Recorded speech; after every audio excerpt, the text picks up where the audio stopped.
Ito, ang ganda ng colorway nito, mga sipa to. Puma. Ito, makinis talaga to. Halos bago to. Ganda ng colorway niya. Ganda ng style ng pagka-puma niya. Ito yung sole nito. Size 37.5.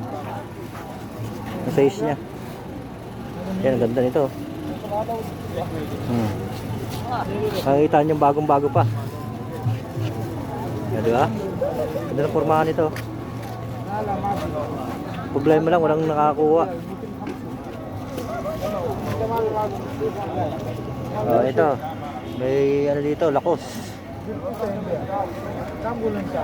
Ayan, lakos.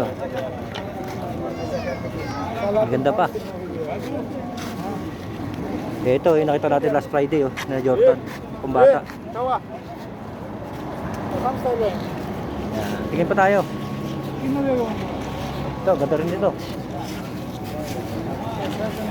Ito, Adidas, ganda ng pormahan nito.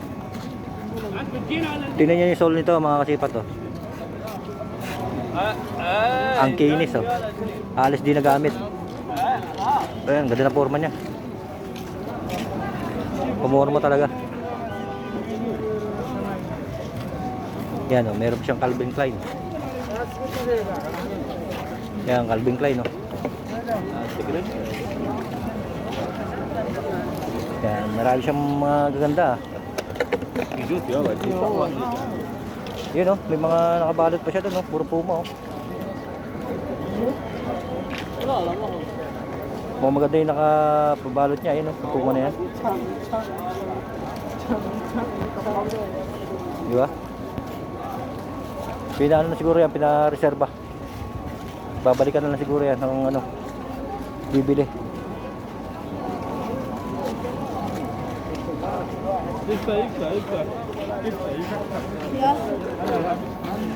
Yan, lakad pa tayo dito. Dami pa niyan.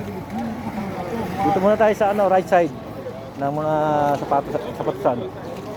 May mga relo pa dito. Yan, mga relo.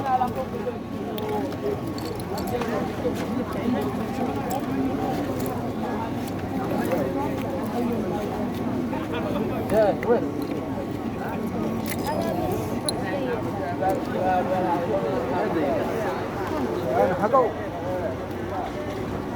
Yan, dahil abubot dito.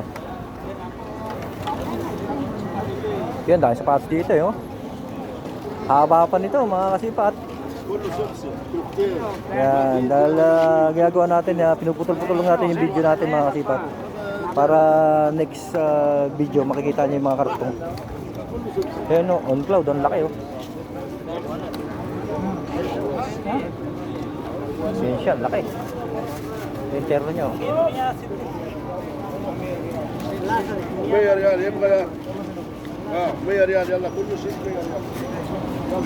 Yan, pag ganito kalalaki yung mga nakasabay mo, wala, nahirapan ka. Lalaki, sakop nila yun, yung pwesto.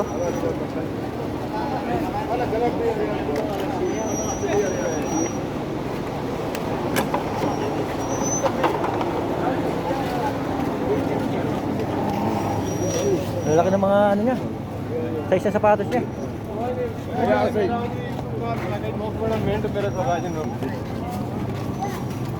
Yan, sisiga na dito. Yan, mga magaganda sapatos dito. Ito, nakita ko dito. Balenciaga yata ito,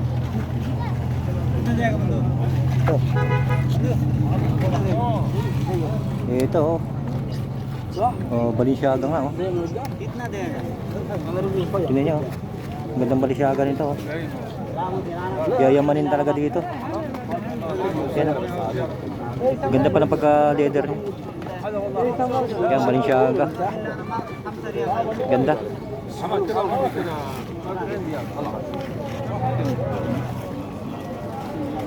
Ayan, abangan nyo po yung next video natin, mga sipat. Pupunta tayo din sa kabila. Thank you for watching.